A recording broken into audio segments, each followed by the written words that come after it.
Human, Louie T, welcome to the command post. You know what it is. Post up. Take command. I, of course, am your commander-in-chief, Louie T. Thank you for joining me. The last time we spoke, we talked about Ron Rivera, and I asked you guys a specific, direct question, and I was looking for participation out of you guys. And I got what I asked for, and I appreciate that. The question was simple. Thus far, what has been Ron Rivera's biggest mistake during his tenure here in Washington? I've got a number of responses in the comment section, and I thought it was only fitting to address each and every single one of them. So everyone that participated, thank you. And I want to actually talk about each and every single one of the responses that was given to the question that was asked. Last week, we went live. We talked about it. I gave you 3 different answers that I had. And now I want to read what you guys have to say. So let's go ahead and knock this out. We're going to start with So Ninja X, who writes, Ron's top 2 mistakes. 1, going back on his word and signing older players. 2, no reining in Scott Turner. So Ninja X really believed that Ron went back on his word, because one of the things Ron said in his introductory press conference, one of the first things that he talked about was some of the mistakes he made in Carolina. And one of those things was he felt like that team got old overnight. And it did. And when you get old overnight, it doesn't actually happen overnight. It happens over time, and you just turn a blind eye to it, and it feels like it happens overnight because you one day wake up all of a sudden and you've got, of your 22 starters, 10 of them are 33 years of age or older, and you're like, what the hell just happened to my roster? You weren't paying attention. You were loyal to veterans to a fault. So Ron said that was one of the things he wasn't going to do here in Washington.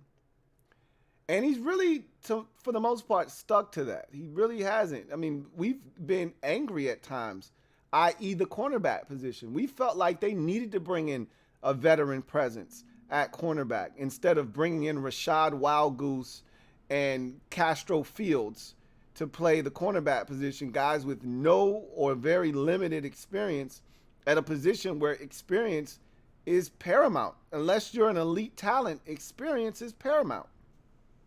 So he's actually stuck to his word. Guys like John Ridgeway, we thought we needed beef up front that had experience. There are a lot of people calling for Ndamukong Suh when we lost Fedarian Mathis in week 1. And Ron's answer was to go get John Ridgeway. Patua Ia, who we brought in later on in the season. These were the answers. He didn't go with veteran players, went with younger guys. But conversely, to your point, there were times where he went with veterans, i.e. the offensive line, and it did not work out. So, I get it. But at the same time, I think Ron hasn't necessarily veered towards older players. Another case in point, they draft Dax Milne. Is DeAndre Carter better than Dax Milne? Yeah, to me he is. But because Dax Milne was a draft pick and a younger player, cheaper player, they decided to go with him over DeAndre Carter. I thought that was a mistake, but they went with the younger player instead of the older guy that had been around the league, that had been in the NFL since 2015. Again, that's an example of Ron sticking true to his word. So I don't necessarily wholeheartedly agree with that, but he did do that on the offensive line, and we saw how that worked out for the team. And as for your second one, not reining in Scott Turner, I think Ron did the best he could with that situation. There's only so much you can do. As a head coach, you entrust in your offensive coordinator to do what he thinks is best for the team. You don't want to muzzle that guy, force him to do anything, because then really if that guy is unsuccessful, it's your fault, right? You want to be able to lay the blame on his lap, right across his lap if things don't work out. And yeah, you can go to him and say, hey, we need to run the football, which I think Ron did I don't. That's not Scott's nature to run the football as many times as we did this season. He wants to throw the football. We saw that in the first couple of weeks with Carson Wentz. He got excited. He had a new toy. He had Jahan Dotson. He had a quarterback that he thought could stretch the football field, even though there are reports that Scott Turner never wanted Carson Wentz. And I don't necessarily see that as being false. I don't think he was all that excited about Carson Wentz, but that's nor here nor there. The bottom line is, as a head coach, your job is to really delegate. You really just want to oversee everything, especially if that's not your expertise. Ron's not an offensive guy. Now, you have a philosophy, and Ron does have a philosophical approach to the game. He sees it through the lens of when he played, and so he would prefer to run the football, not turn it over, punt when necessary. He's added, analytics to his game over the years, and he's started to go for it a little bit more, but still, he's conservative by nature for the most part. We saw that in the Giants game when shit got tight. He reverted back to his old habits. He punted the football. In any event, I don't know if reining in Scott Turner was something that Ron could have or, done more of or didn't do at all. I think he tried to rein him in, and at some point you just got to let a coordinator be who he is. So if he gets fired, you can say, hey, this happened on your watch.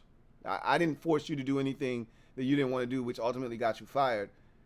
I gave you the reins. I gave you the keys. You wrecked the car. Now you got to give me back the keys, and you got to get out of here. Thank you for that comment, So Ninja X.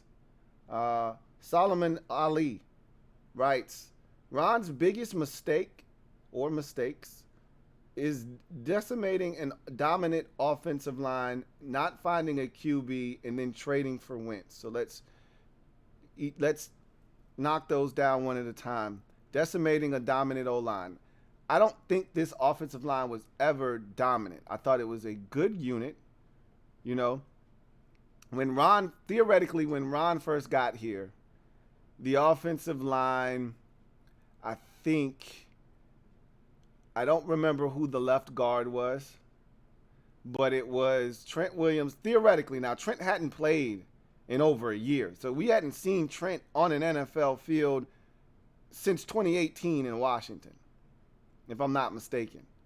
So, Trent wasn't your left tackle. So, again, dominant is a strong word that I wouldn't associate with this offensive line. But theoretically speaking, Trent was still on the roster, so he would be your left tackle.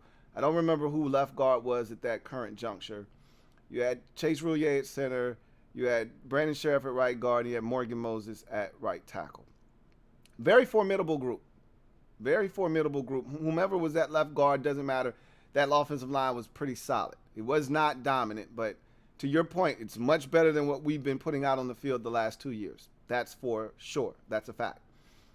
Not finding a QB, that's one of the ones that I pointed out. That's a huge one. That's pretty much where the bulk of his struggles have come from. He's even admitted that, quarterback. That was his one-word answer when asked the difference between the teams in the NFC East, quarterback.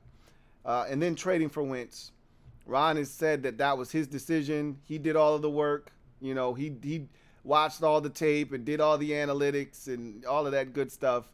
So that's definitely one that falls in Ron's lap that he has to take the blame for. That did not work. It was an epic fail, and that does go on the Ron Rivera account. You got to charge that one to his account for sure. Mike Lowry, thank you for the super chat. Greatly appreciate you. Super chat. Thank you for the comment. Mike Lowry writes, Ron's biggest mistake is that he won't take his ego/pride out of decisions when it comes to making the team better. He seems like he prefers being right over making the right decisions. I would love to know what are some examples that you point to when feeling this way. I do think his ego and pride do have its moments where it shines through, and it may not be the best look for him. But I don't know if it's impacted the team negatively in a manner that makes a statistical difference in the win-loss column. Obviously, when he first got here, pretty much deciding to clean house with the organization. Sans for maybe one or two coaches like Randy Jordan, the running backs coach, was a holdover from the last regime. Outside of a few moves like that, most of the guys in the um, uh, front office or the coaching staff, they were cleaned out. And Ron brought in his own people, people that he felt like he could trust. And so um, maybe that's a pride issue, ego issue. I don't think that's what that is. To me, that's more of, hey, I don't trust the last regime's, spillage. These guys were toxic before I got here. I don't want any of that toxicity existing in the organization as long as I'm here. I'm going to bring in guys that are here because of me. All right. And so, as far as like maybe the quarterback decision, maybe the Wentz decision and putting him back in the game is one of those pride ego situations where he wanted to be right. You could argue that, absolutely. Heineke was struggling, though. Let's not act like he wasn't. But for anybody that, wants to make the debate that Wentz should have never been reinserted into the lineup, I'll listen because obviously hindsight is 2020, but Wentz wasn't good before he got benched or before he got injured, rather. So I would totally, listen to anyone that says there was no reason to put Wentz back in the game, and that was strictly Ron's pride and ego kind of kicking in and him trying to prove to everyone that he was right about the decision that he had made in bringing Carson Wentz to Washington. But it is what it is. Let's see.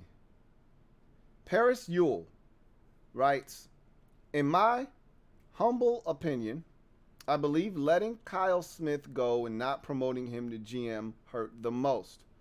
He was an outside voice from Ron's collective that would have helped put together a measured approach to team building instead of reaching after they won in that crappy year. That crappy year he's referencing is 2020. I've been watching Atlanta since he is instrumental in their rebuild. I think a lot of people felt really good about Kyle Smith. And remember, that 2020 draft class at the time was a really big draft class for Washington. We'll find out in about a year or two from now whether that draft class was really as good as we thought it was. But that was Chase Young. That was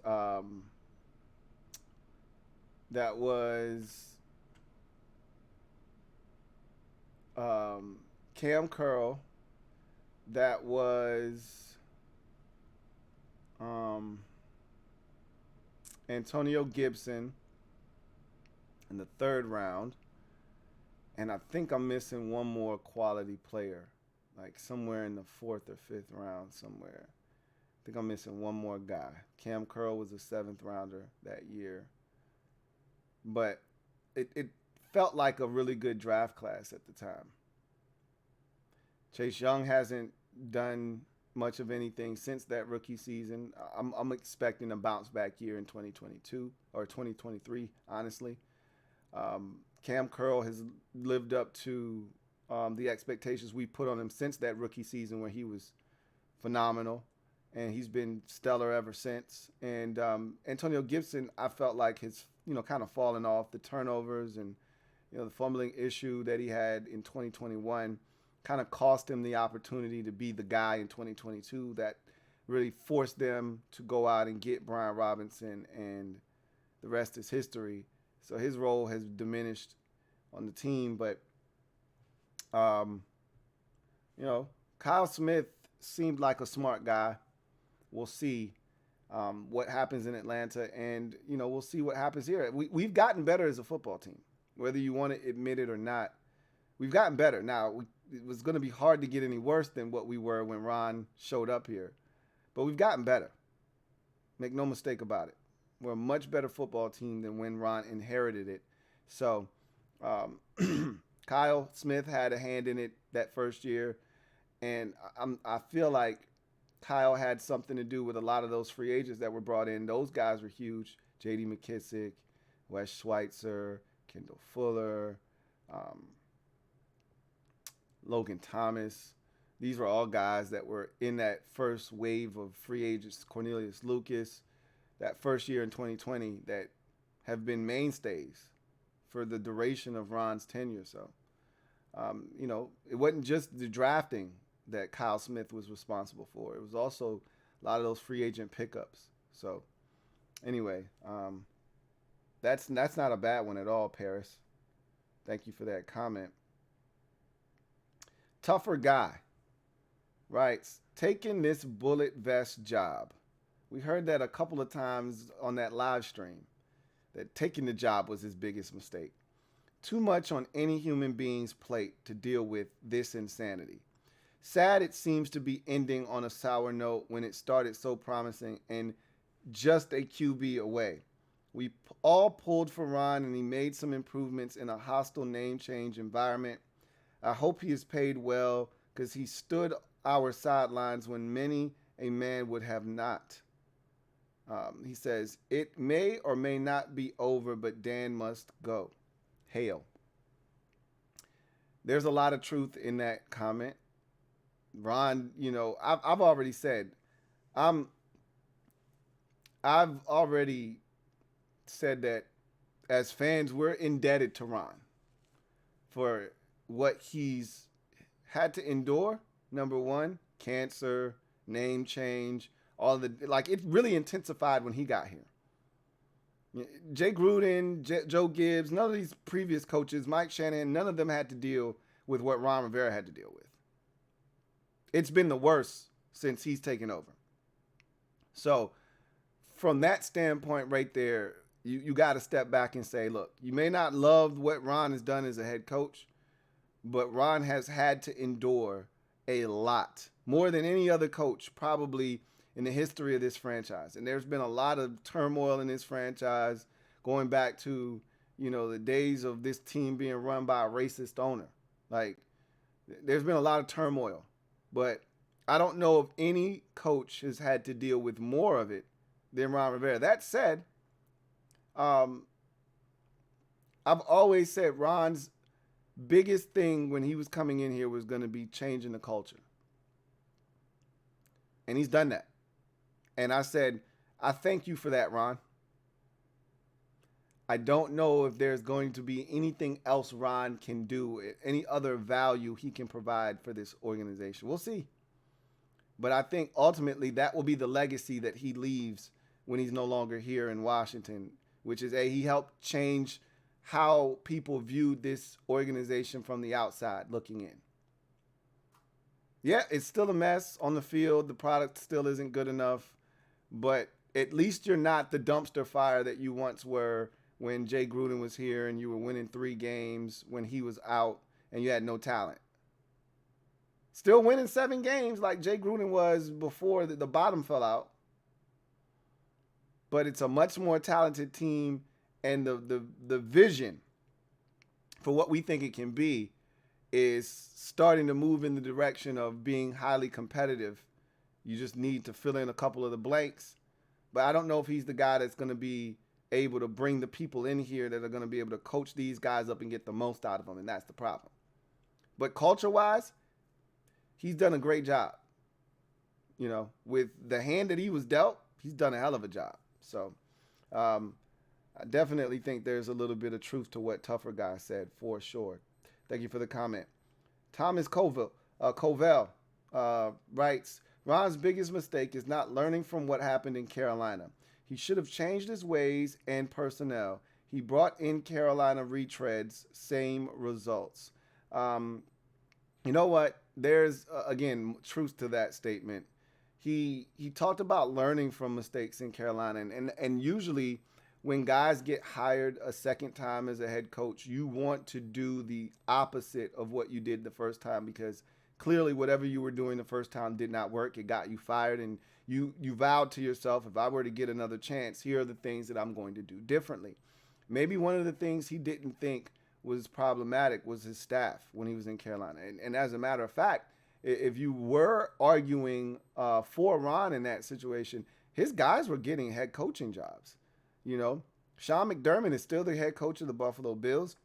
Steve Wilkes got a head coaching job, as the head coach of the Arizona Cardinals. It was short-lived. It was one and done, but still. 2 straight defensive coordinators getting hired to be head coaches, not bad. Ron, didn't have a terrible staff, and there were some guys on that staff that he brought here that we absolutely loved the job that they were doing. You start with Pete Hainer at tight end before he retired. We felt like he really maximized the talent that he was given at the tight end position. Then you look at the offensive line and the things that they were doing, and we were really, really, giving a lot of credit to the O-line coach. And it seemed like didn't matter who you gave him, he was going to be able to get the most out of those guys. But obviously, that wasn't the case in 2022. And we gave him some subpar players, and we say, hey, clean that shit up and make it shiny and new. And he couldn't do it. So, so much for that. But all in all, I don't think the entire staff sucks. He's done a number of good things, brought some good guys here. Chris Harris is a guy that seems to be on the fast track to being an NFL head coach at some point. I think in a couple of years, he'll be a D coordinator for sure. Maybe a head coach at some point like Dan Campbell. He's got a similar demeanor to Dan Campbell, so I could see it, 4 or 5 years down the road. But again, not many of those on the roster or on the coaching staff rather had to fire a coach and Sam Mills, had to fire another one and Scott Turner, and so yeah, it hasn't been the best, and brought a lot of personnel from Carolina as well. You're right about that. It got so bad to the point where we had to coin a nickname, the Commanders. Players that they brought over, whether it's Curtis Samuel, Corn Elder, the 2 guards that we had this year in Trey Turner and Andrew Norwell, F.A. Obata. I mean, the list goes on and on and on of all the guys that were brought here that had at least a cup of tea in Carolina with Ron. So, Thomas Davis was a guy he brought here initially for that first year to try to help him instill that culture. Yeah, that's a thing. That's a real thing that exists for sure. And I don't know if it necessarily helped him here in Washington or not. John Donnie. This is a long comment, but I think it's actually a good one. So we're going to get to this one. John Donnie writes, too many to choose from. Here's my top 10 in no particular order. So he's got 10 of them. Number 10, letting Sheriff, Williams, Moses, and Flowers walk. Offensive line destruction. So Sheriff didn't want to be here. He made that abundantly clear when he turned down the offer Washington put forth after the conclusion of the 2020 season. So remember, Ron wasn't handing out any deals when he got here in the offseason of 2020. So he didn't want to re-up on any player. He didn't when he first got here, including Sheriff. So after that season, they went to Sheriff and they offered him a deal that would have made him the highest paid guard in the league at the time, and he said no. So they franchise tagged him. After that season, he turned down another deal, but they franchised him again. So at that point, they realized he did not want to be here, and they let him go after the second franchise tag. So they didn't let Sheriff walk. He didn't want to be here. Can't force a guy to sign anything. Williams, I think he could have done more, but Trent probably had his mind made up already. But he could have done a better job of trying to convince him. I think he got here, and that's maybe where the ego and pride thing that someone referred to earlier may have come into play. When he first got here, he felt like this was a big mess that he had to clean up. And the first way he was going to do that was get rid of all the guys that didn't want to be here. Quentin Dunbar, Trent Williams, Morgan Moses. These are the kind of guys that he was looking at and saying, hey, you don't want to be here? Let me help you pack your bags. So, yeah, that one is a good one. 9, QB, giving Haskins starting gig after YouTube workouts. 5th for Allen, Fitz, and Wentz. So, just really the failed attempts at bringing in guys that could get the job done at the quarterback position. You know, I think him giving Haskins the job in 2020 was more of a solid to Dan than anything else. When he took this job, I feel like it was more like Jay Gruden back in 2014 when he took the job with Robert Griffin III. He took this job and convinced, you know, Dan and company, I can fix him. That's how he got the job. I can fix Robert and make him a quality NFL quarterback. You'll say whatever you need to say to get the job. Once you get in here, then it's a different story. You're already paying me. I'm already under contract. You fire me, that's fine. I'm still getting my money for the next 4 or 5 years. So you do whatever you want to do. I'm already signed and hired. So you'll say whatever it takes to get the job. And maybe you do feel like you can help this guy. And then you get to, you know, the brass tacks of it, and you start actually working with that player, and you realize this is a lost cause. This guy can't be fixed. Whatever the case may be, Dwayne said and did all the right things. They felt comfortable with throwing him out there, and clearly it did not work out for the team. He was still immature and had a lot of things to learn. But I think that was more of a solid that he was doing for Dan. But keep in mind how we felt about Dwayne when Ron first got here.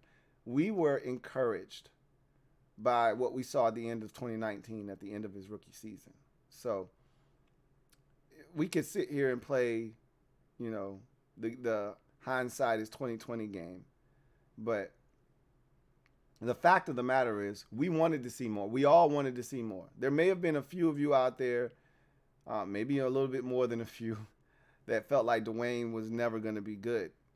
But I think most of us wanted to see more. We were intrigued. Similar to the way you should feel about Sam Howell right now. You should be intrigued by Sam Howell. But Dwayne Haskins should be a cautionary tale as to why you shouldn't be, you know, all in.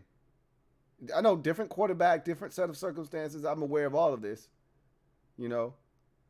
But we got a larger sample size of Dwayne, and we felt good about what we had seen, and we wanted to see more in 2020. And it didn't work out. Smaller sample size of Sam Howell, we want to see more. We'll see how it goes. We're hoping that the outcome is different this time around. Says, number 8, team wholly unprepared to begin seasons, putrid starts to seasons. That's huge. That's a big one. I hadn't heard anybody reference that to this point, but the inability to have this team prepared at the beginning, not of just seasons, games. You know how many times we've been down double digits at halftime?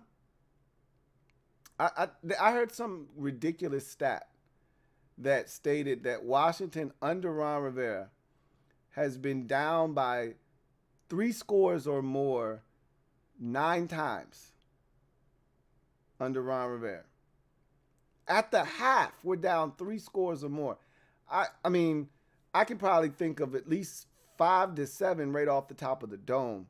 You know, in his first season, we were down 17. The first game he coached here against Philadelphia, we were down 17-0 in that game. And it wasn't at half, but it was 17-0 right before half, and then we got the pick and the touchdown. I think it was 17-7 at the halftime break. The second game of that season was at Arizona. We were down 20-0 at halftime of that game. That same season, we were down 20-0 to the Giants. Came back and made it a competitive game, but still lost. We were down 24-0 to the Detroit Lions, if I'm not mistaken, or 20-0. I feel like they got a field goal after halftime to start the second half. So I think it was like 24-0 at half. They scored a touchdown, a field goal, to make it 27. And then we had to rally all the way back. We were down 14-3, I believe, to Pittsburgh. So that wasn't 3 scores or more. 2021, I don't quite remember. I'm pretty sure Buffalo was kicking our ass at halftime. Pretty sure that one had gotten out of hand already in week number 3. Don't know if there were many games that season where we were just getting our ass handed to us. But last year, this past season rather, 2022, man, I mean, week 2 against Detroit, it's 22-0. Week 3 against Philadelphia, it's 24-0. Um, let's see. The game against the 49ers, I don't think that one was pretty close at the half, actually. We might have even been winning at halftime of that game, if not losing by not a lot. The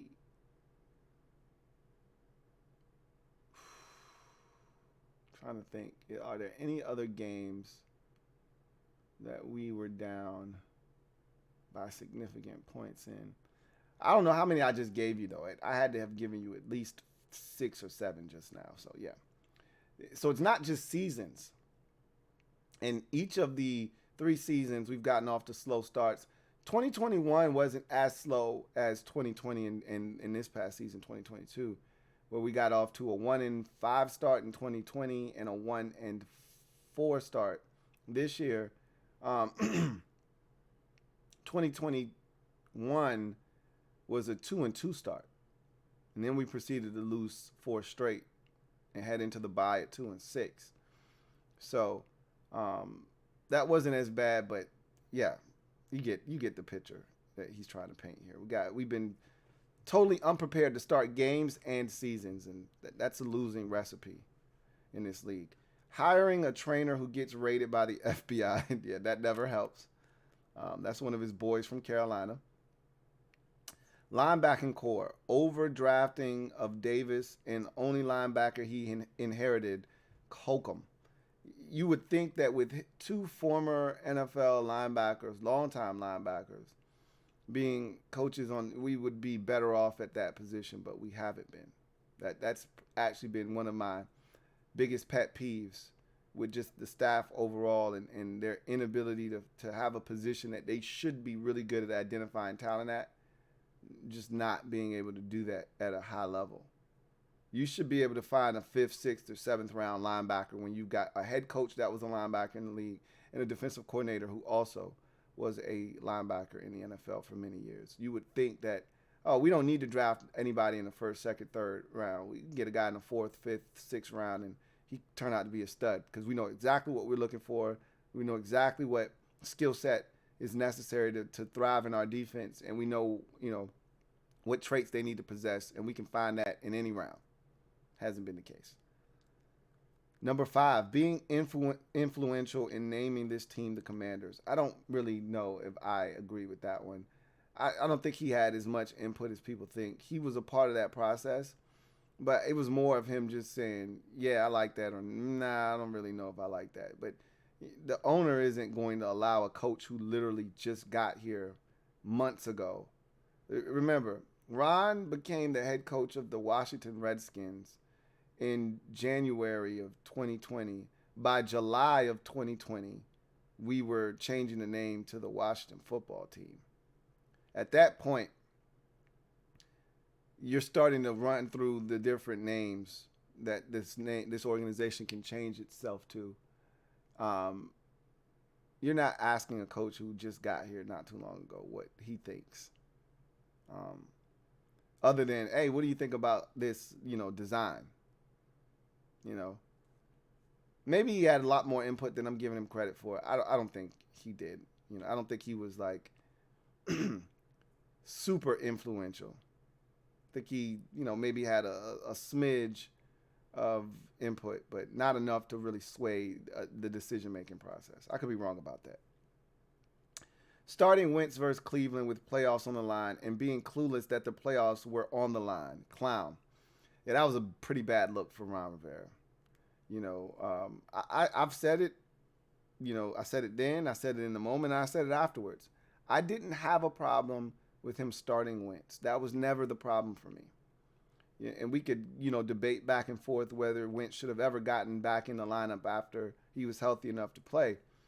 Again, I'm not going to argue down on that because Wentz wasn't good before the injury. So for those of you saying he never showed you anything that should warrant him getting an opportunity, touche. My whole thing was you were looking for a spark. Wentz provided that at the end of the San Francisco game when he came in. Keep that in mind. That's something that a lot of people don't bring up. He took us right down the field. And you could say, well, they were playing prevent. They weren't playing prevent defense, man. They blitzed the draws off of him. They thought that they could rattle his cage. When he came in, they saw red, and they came after Wentz, and I was actually impressed with how he handled it. So was Ron, which prompted Ron to then say, hey, let's see if Carson can provide us with the spark that we thought he was going to provide this offense with when we traded for him. The guy that led Washington to 28 points in week 1 and a 27-point second half versus Detroit. Let's see if we can't get that guy back. Now that he's healthy, he's had time to watch this offense be commanded by Taylor Heineke. Let's see if he doesn't come back, a better quarterback. And now we actually got a run game. He wasn't afforded this when he was in there the first, time. Brian Robinson wasn't fully healthy. He'd just gotten back when Wentz tagged out of the lineup. So there are a lot of things that Ron thought, well, maybe, it'll be different this time around. My biggest problem with that whole situation was once you saw Wentz didn't have his fastball, you should have yanked him. And yes, Ron not knowing that we could be eliminated, that's a problem for me. That's problematic. It's the attention to details, the little things that matter in this league.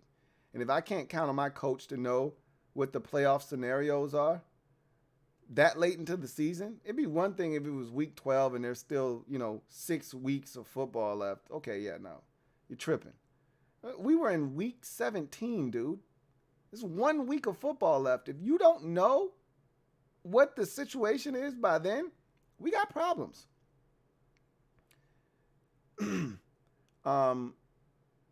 Maybe he makes a different decision if he would have known the playoffs were on the line. We'll never know. Says 3, in-game decisions, lousy clock management, and utter lack of adjustments and coaching scared. I got nothing to add there. All of those things have taken place. All of those things have been problematic for Ron at some point, some way, shape, or form during his 3 years here in Washington. Number 2, hiring Turner over O'Connell. Number 1, hiring Turner over O'Connell. So he doubled up on that. He doubled up on that one. Hiring Turner over O'Connell was a problem for John Donnie. Thank you for that comment. That was a good one there. Mega 412 writes, the biggest mistake Ron could have made was overpaying for Wentz in a trade, then destroying the offensive line. Knowing what the world knows about Wentz, why would you let a Pro Bowl right guard walk in free agency and not bring back a Pro Bowl caliber left guard? Destroyed the O-line and did nothing to rebuild it, knowing Wentz gets happy feet in the pocket and sees ghosts.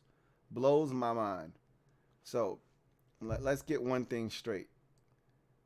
At no point was Eric Flowers ever viewed as a potential Pro Bowl player. He was solid. Let's not get carried away.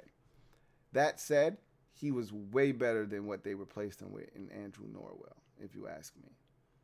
That said, I've already said this, but I'll say it again. Brandon Sheriff didn't want to be here. They didn't let him walk.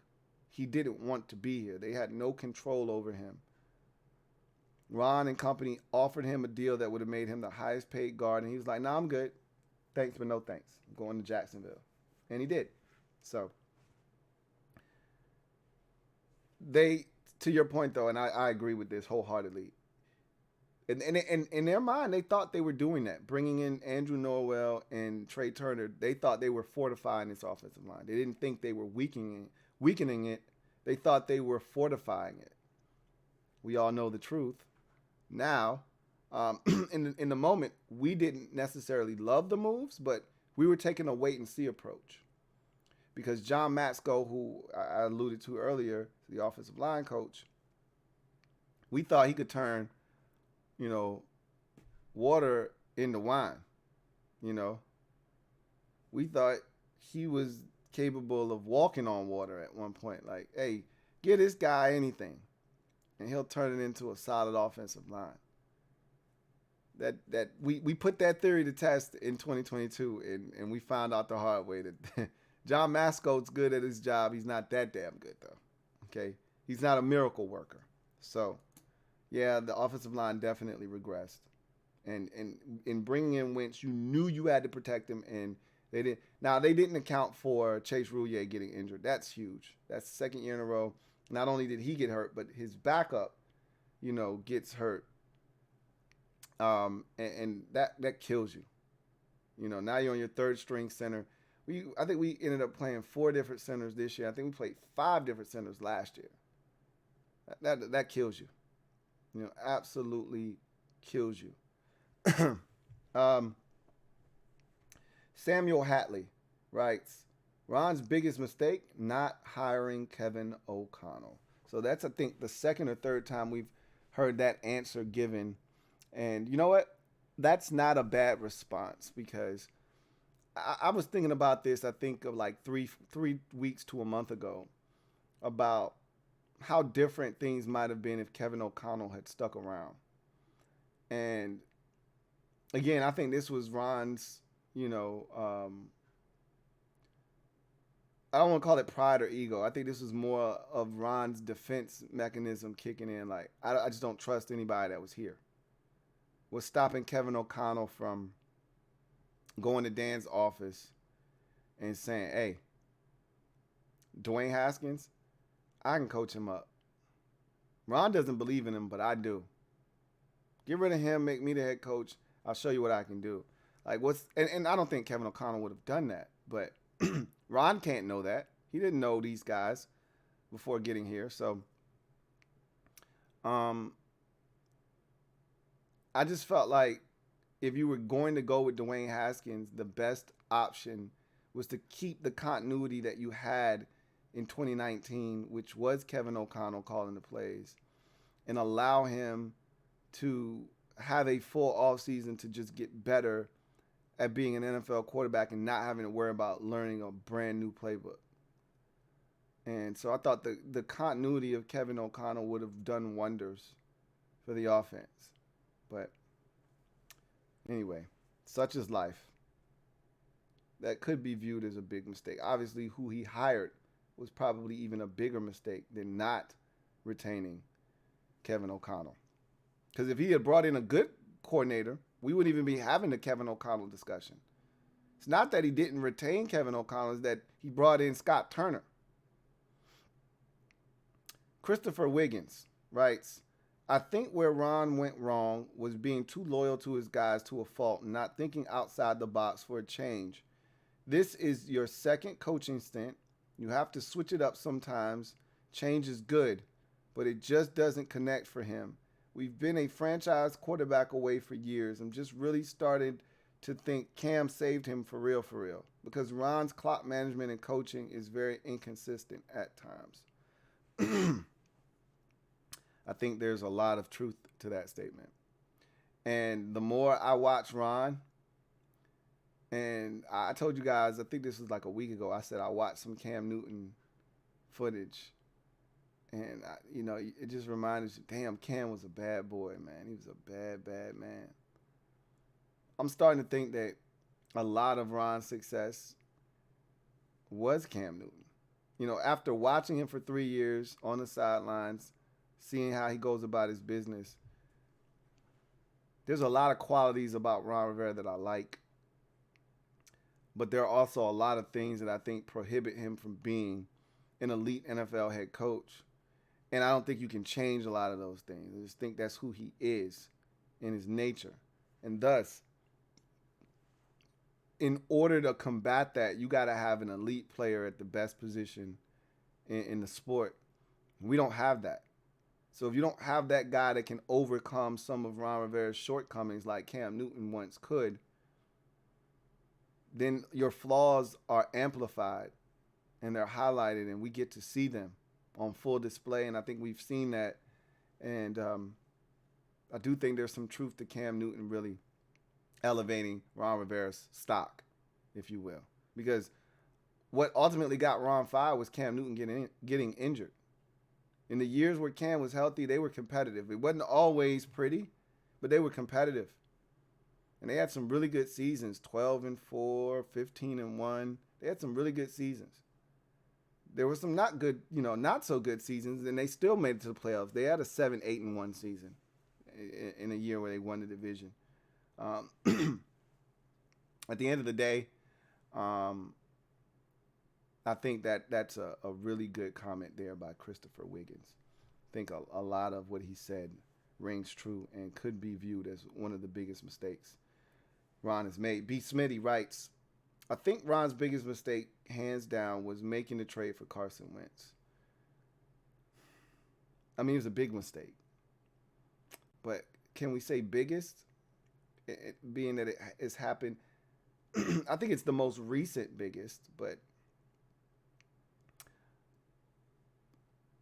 I don't know if you do nothing, if you just stick with Heineke in 2022, you don't trade for Wentz, you hold on to Ioannidis and Landon Collins and Eric Flowers and all the guys you cut to make space for Carson Wentz, and you just roll with Heineke.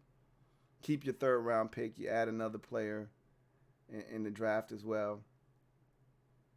How much better of a football team are we? I don't know the answer to that. Are we still an 8-win team? Maybe. That's a very real possibility. None of the guys that I just mentioned are tremendous needle movers. They're all good in their own right, and you put them all together, and they do move the needle. But individually, none of them really moves the needle by themselves. So I don't know if that could be considered the biggest. It was definitely a big mistake in 2022 for sure. So you're not wrong about that. Thank you for that comment. All hail Chevy. Thank you for this comment. Who writes, Ron's biggest mistake was taking the Washington job. We've heard this numerous times. If anything, he has muddied up his coaching career resume. The ownership and front office killed off a lot of pieces that would have been crucial for Ron to be successful. Only way he saves his job is at least one playoff win next year.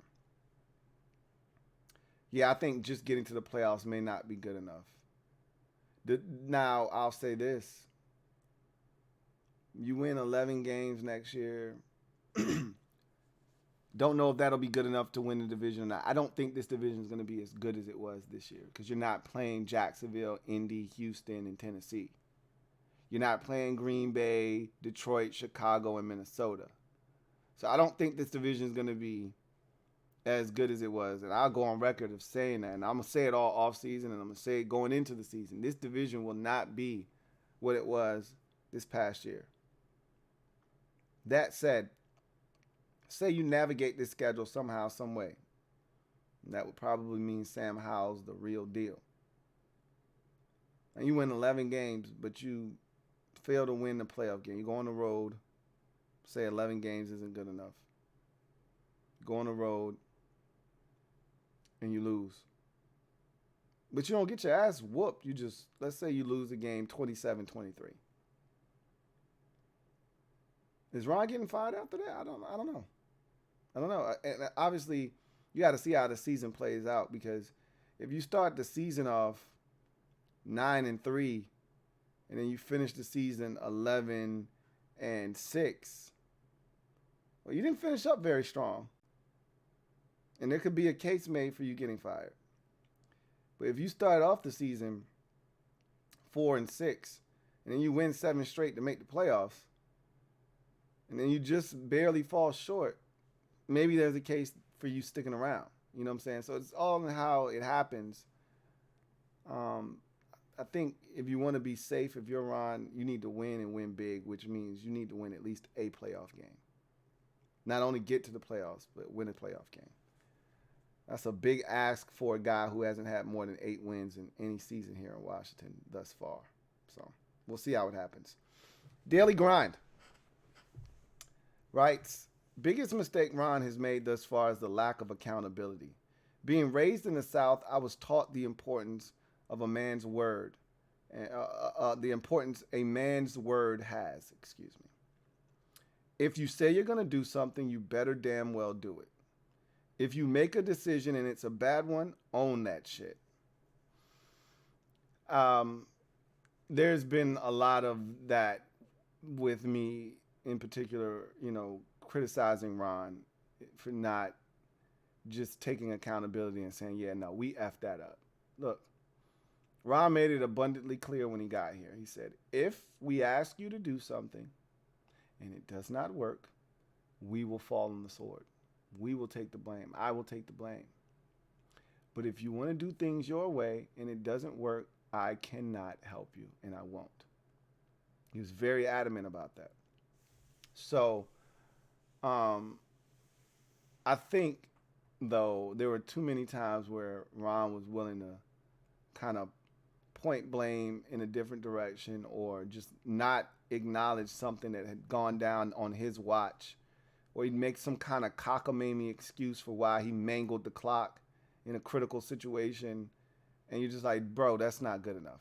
That bullshit ass answer, that's not, similar to, and I chalk this up to cancer, but remember when he wasn't calling timeouts at the end of games and he cited not wanting players to get hurt? Like, that's the stupidest thing I've ever heard, dude. You got a chance to make it a ball game and you got timeouts left in your back pocket. You use those. You getting your ass kicked by 3 touchdowns? Okay, no, we're not calling timeouts. Let the game be over with. We weren't getting our ass reamed in these games. We were down like 2 scores, but anything can happen. I watched the Jets come back from 13 points down with less than 2 minutes to go, really seconds to go in the game. Touchdown, onside kick, another touchdown, win. Anyway, I do think there's been a lack of accountability at times with Ron, and that's been off-putting for me in particular. Christopher Wiggins writes again, and also I think his biggest failure was letting the best left tackle in the league go in Trent Williams.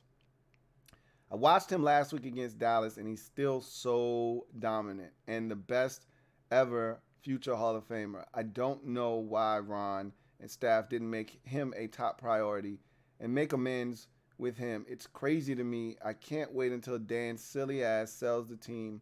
This staff is on the hot seat. As simple as that. Ain't nothing to talk about. You got no complaints out of me. I wholeheartedly agree. I thought he should have made Trent Williams a much bigger priority. Again, there's no telling if Trent was ever willing to come back. And I don't really buy necessarily what Trent says now, because he's having a wildly successful second act of his career in San Francisco. You don't want to play the hindsight game and looking back and all of that stuff. You're grateful for the opportunity Washington presented you with, but you had a scare that you felt like could have been prevented, and the medical staff didn't do a good enough job of educating you on what the hell was going on, and there was mistrust there, and all the relationships in the front office with Bruce Allen and Daniel Snyder fell apart, and yeah, all of that shit happened. I thought Ron could have done a better job of trying to repair that relationship, as you said. So I totally agree with that.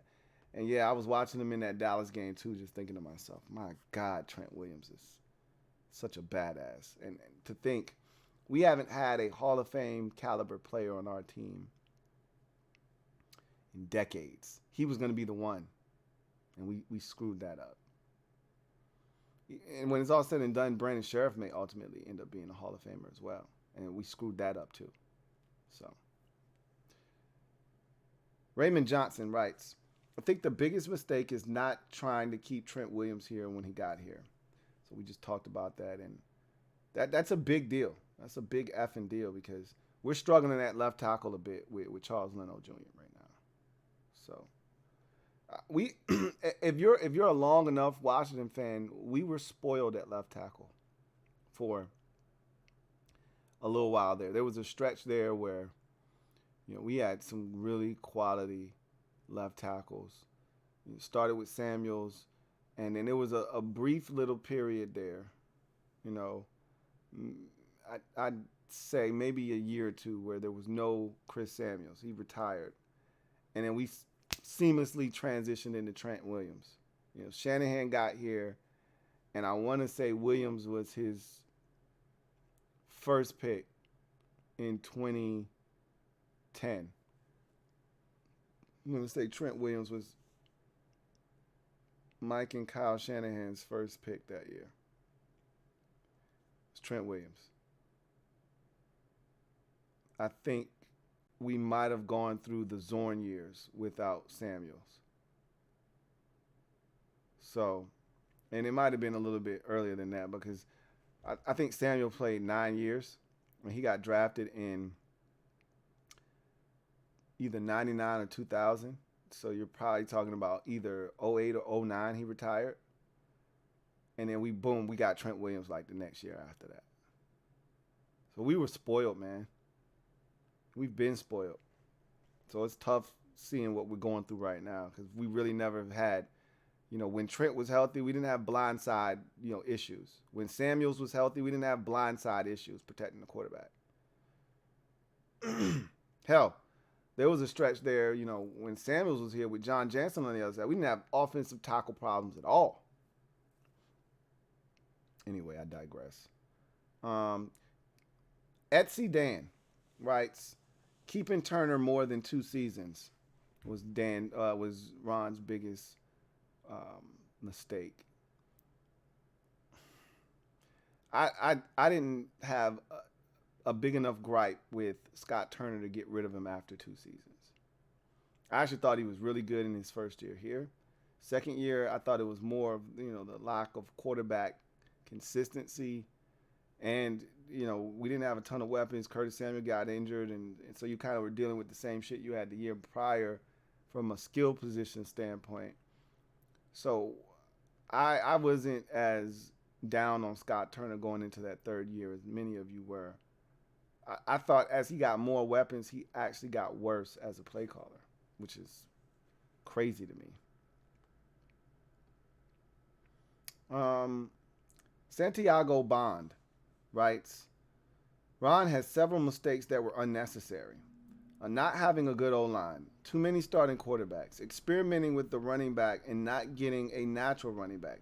Gibby has been great, but why play him out of position? B-Rob is a natural running back. All of those are valid points. I talked about the quarterback position in particular. The O-line deterioration is a thing that multiple people have brought up, and that's a real thing. You know, take Trent out of the discussion. Because the likelihood is he was never going to play for Ron Rivera here.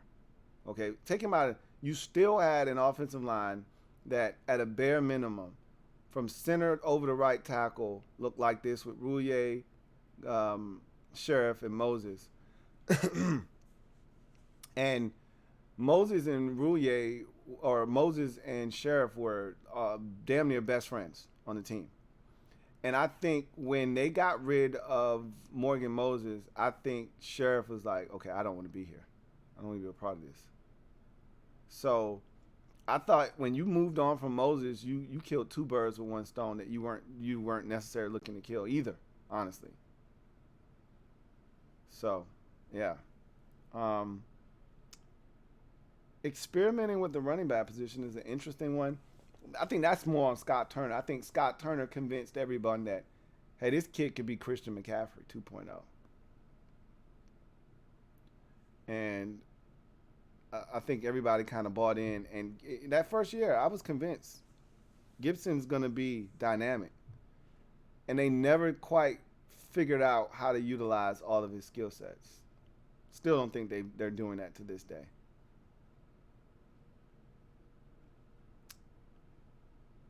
Pakistan X Mob writes, Ron's biggest mistake was Carson Wentz. If he had anything to do with that decision, which we know he did. Honestly, probably one of the biggest mistakes in the entire NFL. You got to stop sleeping on how horribly bad that trade was then and now.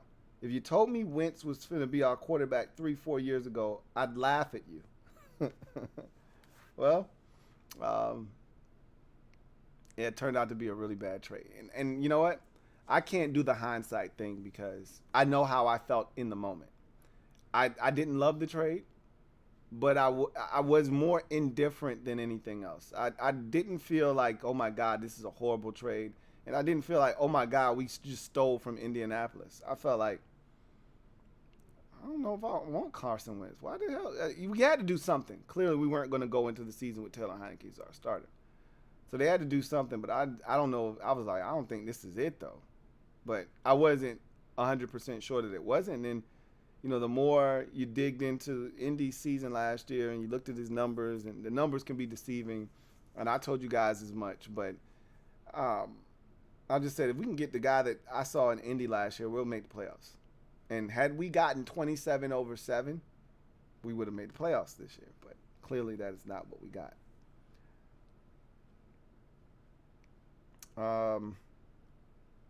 Jonathan Adams writes, starting Carson Wentz against the Browns. So that's another one. We got one of those earlier. I think that was the biggest mistake of 2022. I don't know if that's the biggest mistake of his tenure to this point, but, maybe it is. Maybe that is the biggest mistake. Because maybe if you make the playoffs, if you keep Heineke in, you beat the Browns, and then you go on to beat the Cowboys the following week, which we can't be certain that would have happened, but hypothetically speaking, if you leave Heineke in there and he wins the final two games and you make the playoffs, we're talking about Ron in a totally different light. So maybe that is his biggest mistake of his tenure. Because then you're talking about 2 out of the 3 years he's here, he's made the playoffs.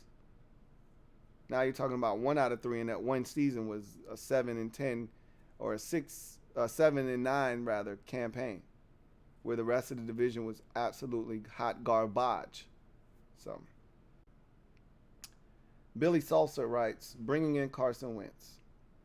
So we've seen that again. Derek B writes, Ron drafting Chase Young over Justin Herbert is by far his biggest mistake of his tenure.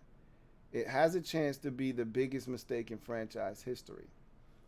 Clearly, you're playing the hindsight game, which I don't mind. I don't like to play it in particular, but I don't mind someone playing that card because clearly, if I said quarterback, that's the biggest, to me, the single biggest reason Ron Rivera struggled is he hasn't been able to figure out quarterback. I think it's 1A, 1B with also the guys that he hired here. And I think a distant third is the last one that I gave you, which was the lack of an identity. Like, I don't think he's clearly identified what it is we're supposed to be. And then you look at the personnel that we've acquired, and it doesn't kind of fit what he is claiming he wants this team to be. You go out and you get De'Ami Brown and Jahan Dotson and Curtis Samuel, all via moves made in the offseason, whether it's trade or free agency or, the draft. I don't think we actually traded for any receivers, but you get my drift. You're bringing in guys that have a chance to make this offense high octane and explosive, yet you claim you want to run the football. Now, maybe that's just because of the deficiencies we have at the quarterback position, but you got to pick one. Either you want to be dynamic and explosive or you want to run the football. It's hard to do both, especially when you don't have an offensive line that is fortified that can protect. So, yeah. Drafted Justin Herbert clearly is hindsight. Most people, including myself, didn't have him anywhere near, the top of the draft where we were drafting at number 2 overall. It was either Joe Burrow or Chase Young. Burrow was gone at 1. Chase Young was a no-brainer. So, looking back on it now, of course you would take Justin Herbert, but that's not what the situation said at the time.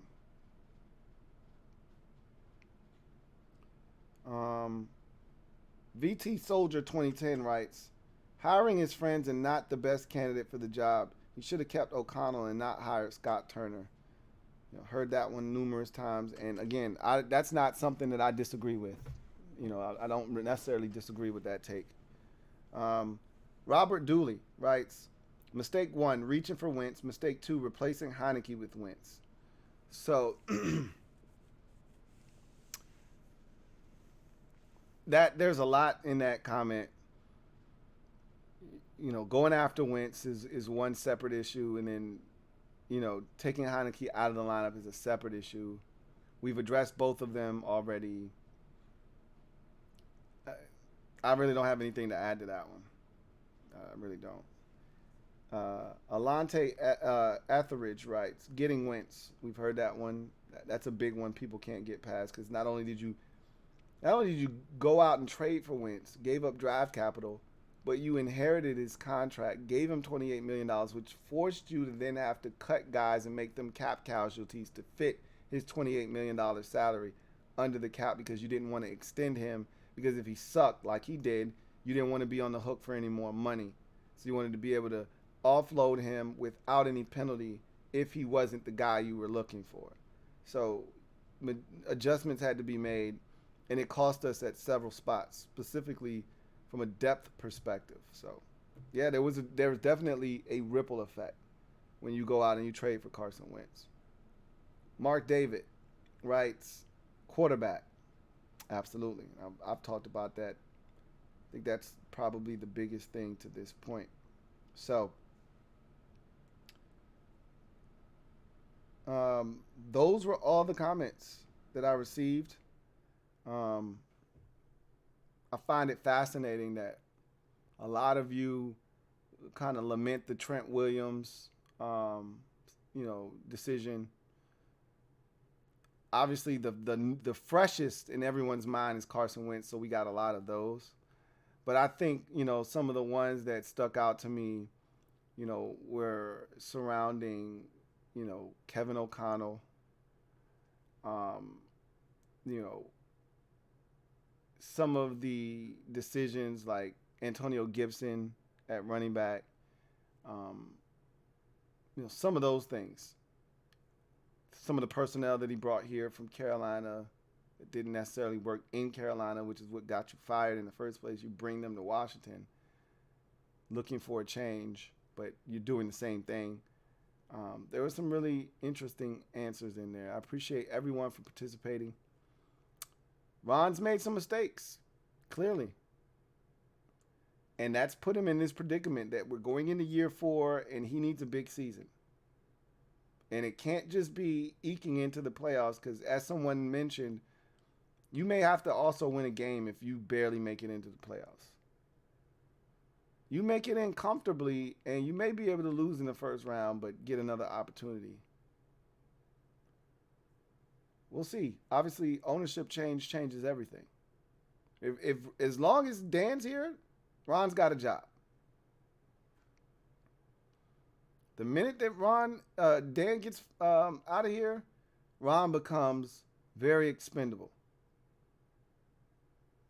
So we'll see what happens. But anyway, I digress. You guys get out of here. I look forward to chopping it up with you guys live on Thursday night. Maybe we'll already have an offensive coordinator. Maybe we won't. But I look forward to chopping it up with you guys either way. I'll try to put some content out for you for us to discuss. There are some things out there that'll be circulating, and we're going to really get into the conversation surrounding the offensive coordinator because I think they're going to make a decision here shortly, probably in the next week or two. So anyway, that's going to do it for me, your man Louie T, here on the Command Post. You know what it is. Post up and take command. Until next time, you guys have a good one. LouieTeeNetwork.